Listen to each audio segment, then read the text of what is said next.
BFM Patrimoine, l'émission 100% placement sur BFM Business. Et on accueille maintenant en duplex Jean-François Filiatre et Marché Gagnant. Bonjour Jean-François. Bonjour, bonne année. Bonne année, meilleurs vœux. Quel sujet avez-vous retenu cette semaine? Parce que moi, de mon côté, j'ai reçu des enveloppes. Lors des bilans, alors on va parler bourse. Je vous propose de commencer par regarder le bilan à la Bourse de Paris. Sur Euronext, la meilleure performance en termes de variation de cours, c'est McPhy Energy qui progresse. On est sur de l'hydrogène, ça progresse de 800%. C'est d'ailleurs aujourd'hui la plus forte hausse sur le SBF 120. Et le pire gadin sur Euronext, c'est Olocal avec moins 90%. Ça veut dire qu'il faut diversifier, quoi. Il faut bien trouver son cheval. Ouais, alors en fait, vous avez vu, Cédric, que l'an dernier, les Français sont revenus en bourse. Vous avez raison, il faut qu'on fasse de la pédagogie théorique et pratique. Alors, rappelons déjà la chose suivante, c'est que le potentiel de baisse sur une action, c'est 100%, donc on peut perdre sa mise et pas plus. En revanche, le potentiel de gain, il est illimité. On voit bien ça sur Euronext, puisque 800%, c'est bien plus important que moins 90. Alors, cela dit, sur le CAC 40, je constate que c'est pas tout à fait vrai, puisque la championne cette année sur le CAC 40, c'est Hermès avec plus 32%, et la cata, c'est Unibail-Rodamco à moins 54%. Et l'indice, lui, il baisse de 7%. Alors justement, on se dit toujours quand on est investisseur que c'est capital de sélectionner les titres. Alors permettez-moi, puisque vous citez le CAC, de vous parler d'un autre CAC, le CAC 40 Equal Weight. Donc c'est les mêmes valeurs, mais c'est une construction de portefeuille qui est différente. Et en pratique, cet indice affiche une perte qui est moitié moindre que le CAC 40. Donc, puisqu'on parle de faire de la pédagogie, il me semble qu'il est important d'expliquer comment bien construire son portefeuille. Votre concept, Jean-François, c'est d'équipondérer les positions. Je dis votre concept, c'est le concept de pas mal de monde. C'est d'ailleurs le concept de la sélection BFM Patrimoine également. On explique un petit peu le détail ? Alors moi, je vais l'expliquer simplement toujours avec mon concept de gestion des risques. Pourquoi? Parce que quand je construis mon portefeuille, je prends un risque autre que celui de la simple sélection de titres. Par exemple, si vous mettez 100 sur une valeur et que vous mettez 10 sur une autre, eh bien vous prenez le risque de vous tromper. Car si c'est l'action sur laquelle vous avez mis 10 qui progresse le plus, en pratique, vous n'aurez pas fait le bon choix. Alors certes, vous pourrez faire le malin en discutant avec vos amis, en disant j'ai investi sur un super titre, etc. Mais en pratique, ça ne va pas changer grand-chose à votre enrichissement personnel. Donc ce risque-là, je suggère qu'on le supprime en mettant la même chose sur toutes les valeurs sur lesquelles on investit. Donc votre dada, vous, c'est une dizaine de valeurs. Nous, dans la sélection, c'est une vingtaine de valeurs. Enfin, le principe est le même. C'est qu'on met pareil sur chaque ligne. Ouais, alors juste chez Marché Gagnant, on souhaite quand même affiner. Pourquoi? Parce que en fait, le nombre de valeurs dans un portefeuille, en réalité, c'est un non-sujet. Parce que vous avez en fait des valeurs qui sont moins risquées que le marché. Et en théorie, on démontre qu'à partir de 7-8 valeurs, on peut avoir une diversification. Donc en réalité, moins on a de valeurs, plus il faut être vigilant sur la sélection de valeurs. Vous voyez par exemple, 2000, crise des technologies, il y a plein d'épargnants à cette époque-là qui m'ont dit « Ah ouais, mais j'ai pris le bouillon, alors que vous vous rendez pas compte, j'étais diversifié, j'avais une vingtaine de lignes en portefeuille. » Et pourtant, c'était que des valeurs technologiques.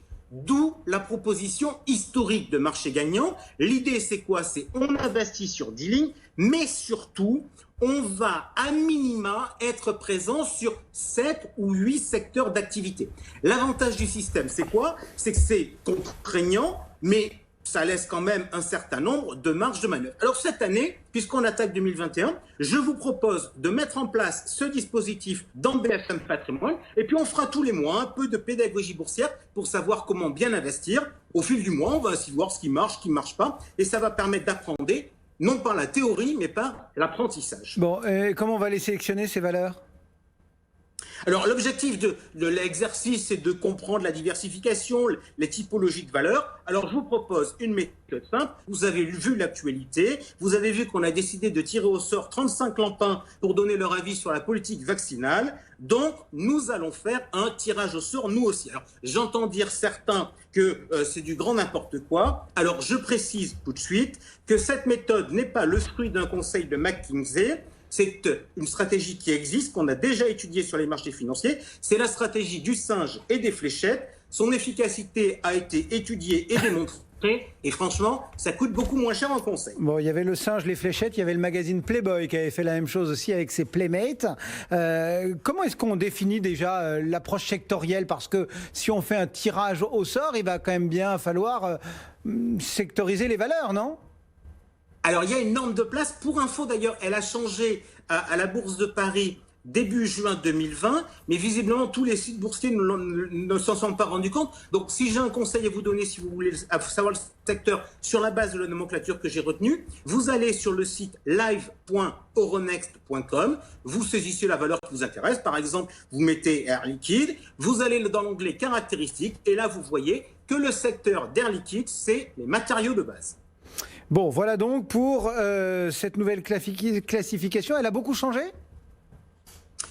En fait, avant, il y avait 10 secteurs. Maintenant, il y en a 11. En pratique, ce qui s'est passé, c'est que les immobilières ont été sorties des financières où elles étaient auparavant. Et puis, il y a eu un certain nombre de changements. Surtout, ce qui est assez intéressant, c'est l'ordre des classements de secteurs. Pourquoi ? Parce qu'avant, dans la nomenclature, les premiers secteurs que l'on avait, c'était l'énergie, les matériaux de base, puis l'industrie. Vous voyez, ça montrait un peu une société industrielle. Maintenant, le premier secteur de la liste, c'est la technologie, suivi des télécoms. Le troisième secteur, c'est la santé. Vous voyez, très clairement, ça veut faire passer un message.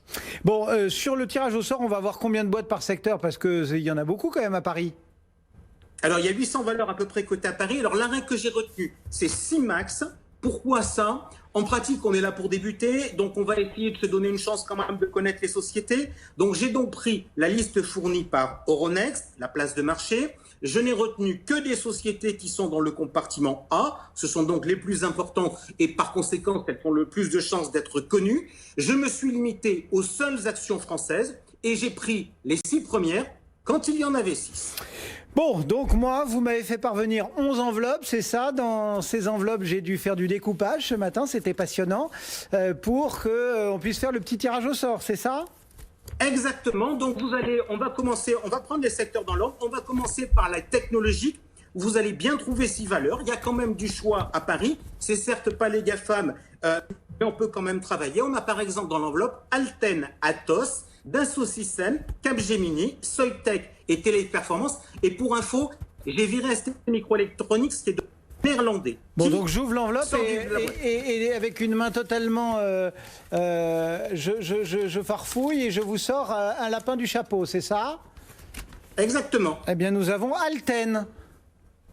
Ok, Alten. On passe maintenant au deuxième secteur, les télécoms. Là, franchement, misère. Pourquoi ? Parce que j'ai sorti les satellites de SES, Société luxembourgeoise. J'ai sorti Maroc Télécom. Il ne reste donc plus dans votre enveloppe que Orange, Iliad, la maison mère de Free, ou encore dans un registre plus aérien, Eutelsat and the winner is. Bon, donc je tire un petit papier. C'est Iliad. Ok, Iliad, la maison mère de Free, parfait. Troisième secteur, c'est la santé. Alors la santé, on se dit que c'est un secteur qui est relativement homogène et pourtant il est relativement divers.